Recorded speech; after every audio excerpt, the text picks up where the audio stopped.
Hot.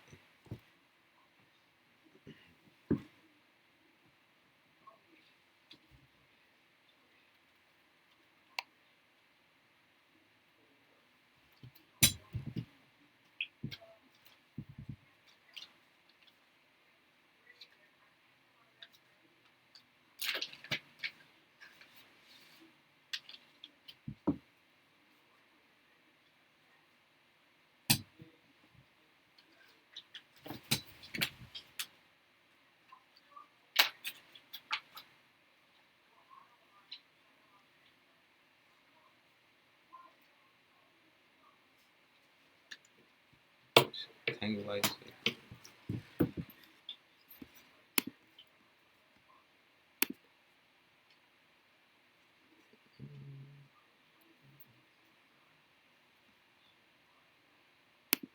Hold on. Oh my gosh.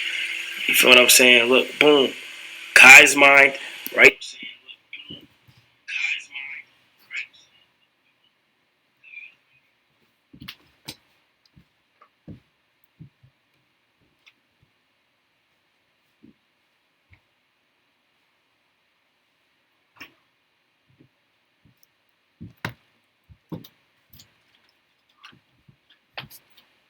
If you're watching right now, you are witnessing me making my channel right here, right now. You feel what I'm saying? Hold on. Oh my gosh. You feel what I'm saying? Look, boom. Kai's mind, right there. I don't know. Right, I don't know if I can see it. Kai's mind, right there. Hold on. Damn. Yeah, Kai's mind, right there. Right there. I'm making it right now. I don't know what's gonna happen. I think this is gonna be a good way for me to just get stuff out, and y'all could just follow the Lord. I don't know, but the reason why I'm using a weird camera like this is I just want to show y'all that putting out content, you don't need the best thing in the world. So, What? Oh, being weird. Weirder. No.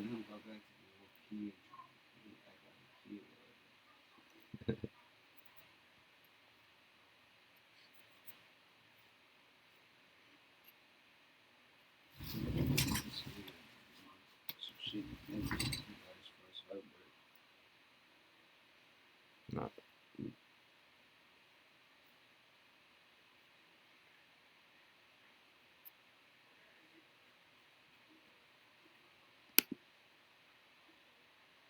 20. I don't know. 20 minutes. it's currently 4:41, December 21st. I have this book with me, Atomic Habits. I don't like the way I tend to articulate myself when I talk or try to get a point across, so I think reading is going to help me. You have 20 minutes on the clock. Let's go. A system of atomic habits. If you're having trouble changing your habits, the problem isn't you. The problem is your system. Bad habits repeat themselves again and again. Not because you won't want to change, but because you have the wrong system for change. You do not rise to the level of your goals, you fall to the level of your systems. Focusing on the overall system rather than the single goal is one of the core themes of this book. It is also one of the deeper meanings behind the word atomic.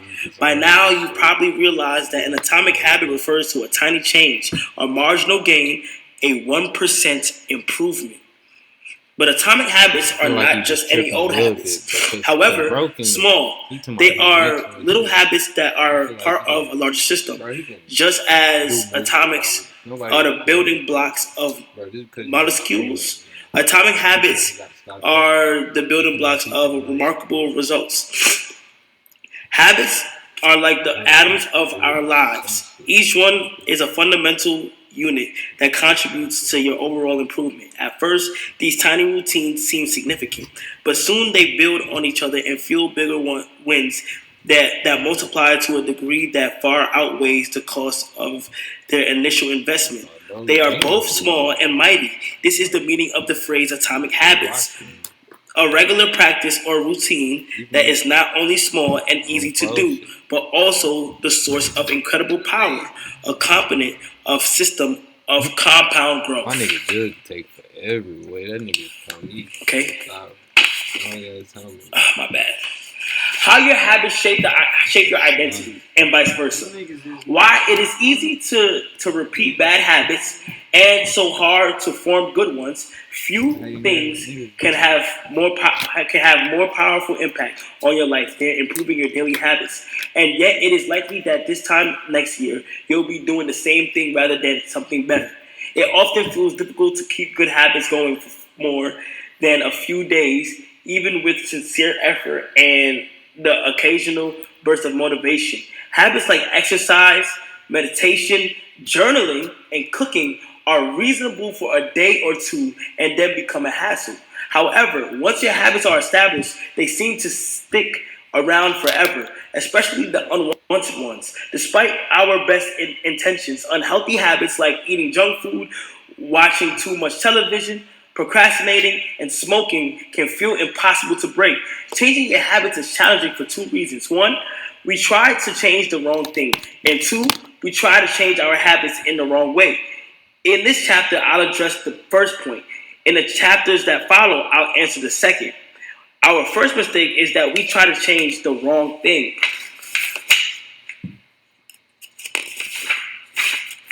Understand what I mean. Consider that there are three levels at which change can occur. You can imagine them like the layers of onion. The first layer is changing your outcomes. This level is concerned with changing your results, losing weight, publishing a book, winning a championship. Most of the goals you set are associated with this level of change. The second layer is changing your process. The level is concerned with changing your habits and systems, implementing a new routine at the gym, decluttering your desk for better workflow, developing a meditation practice. Most of the habits you build are associated with this level.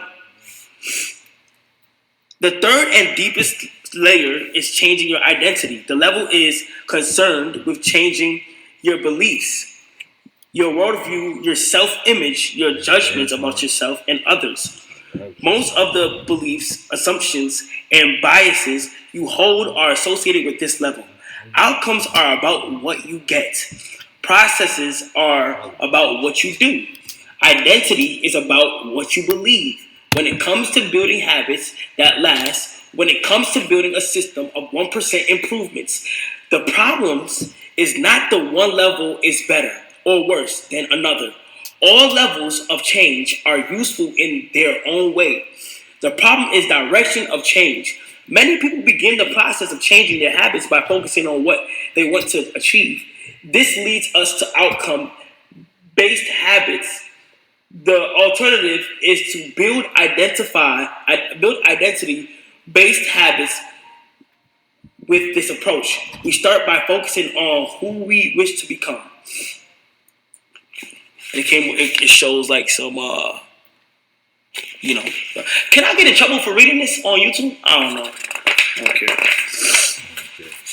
Imagine two people reciting a cigarette.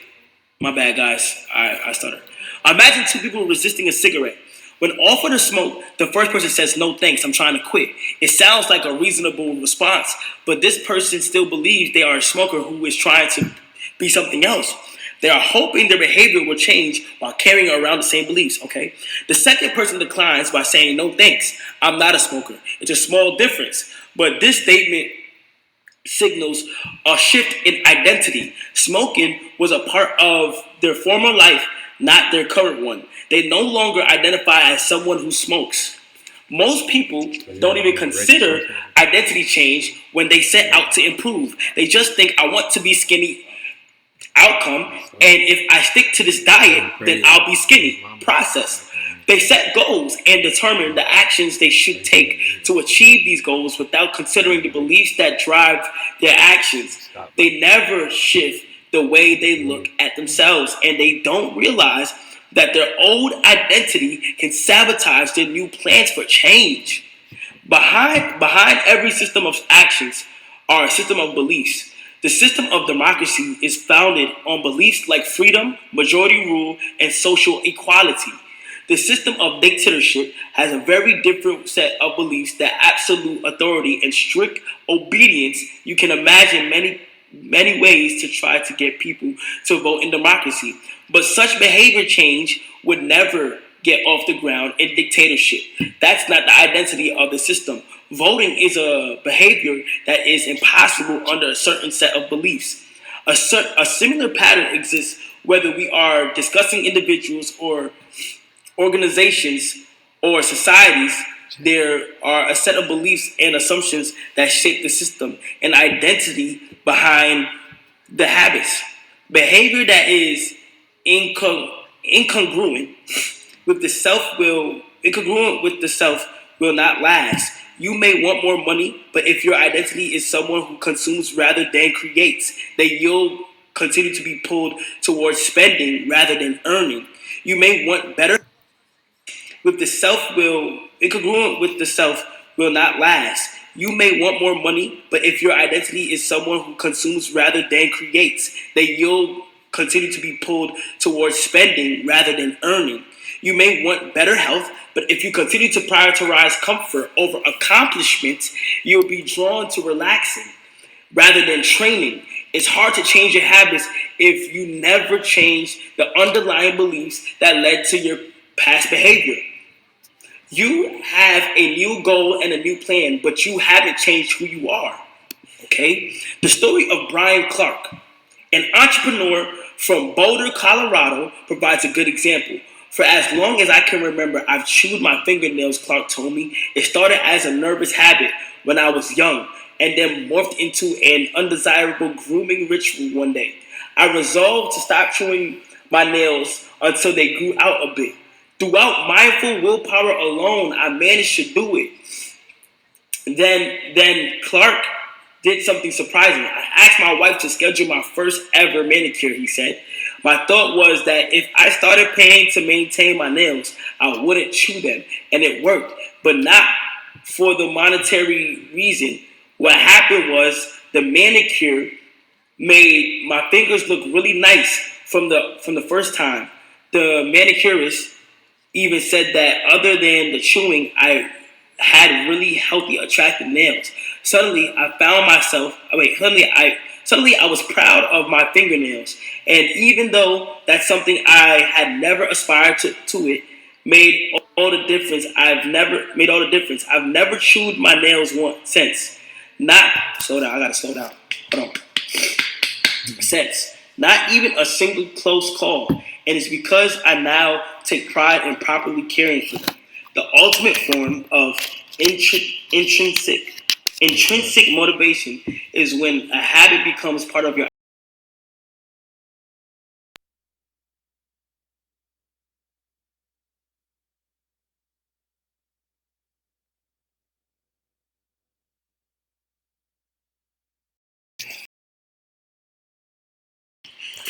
I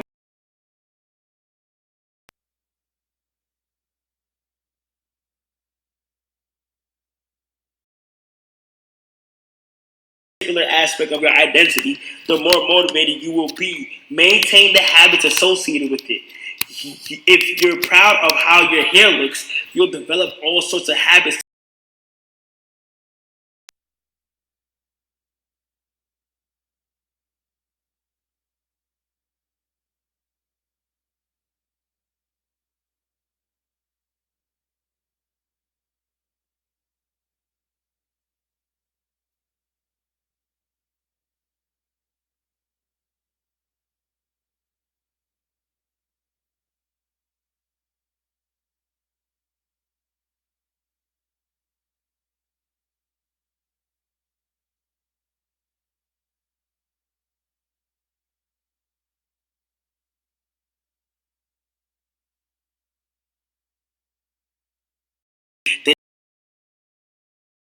Changes, improvements are only temporary until they become a part of who you are. The goal is not to read a book, the goal is to become a reader. The goal is not to run a marathon, the goal is to become a runner. The goal is to not